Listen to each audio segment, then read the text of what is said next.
Definitely it was challenging financially. I mean, we had an insurance with a really high deductible that we had just, just signed up for right before I was diagnosed. Since I did decide to take an integrative approach to treatment, I used a lot of complementary or alternative modalities of support and healing as well, and those aren't covered by insurance. So it was definitely, a sacrifice financially. My finances were certainly tested. Where I work, we don't have short-term disability, so I became really terrified about what my future looked like. The co-payments are costly. I mean, I have insurance, and I'm very, very lucky that I have insurance. I don't know how women do it without insurance.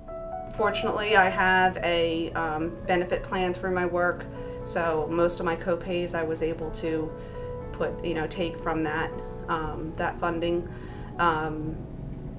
The financial impact was just the aggravation of dealing with the insurance companies. We were fortunate enough that we had a fair amount of money in savings from some things that happened kind of just before that, the diagnosis. And the first 2 years when she was actually having the treatment and the surgeries, we were able to keep our head above water.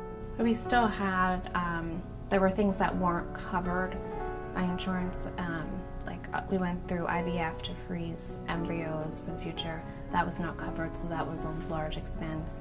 And we've actually spent the last year fighting for insurance to cover the reconstruction, which is a gigantic bill. It's very hard to navigate the health insurance industry, and when you are at the hospital 2 to 3 times a week and then trying to deal with the bills that come months later and navigating between the hospital and your insurance company, it's a full-time job. Managing insurance payments and paperwork is an ongoing source of frustration. I'm still figuring out some medical expenses that happened, over 18 months ago. But it's an onerous burden, I think, on almost anyone to manage all of that.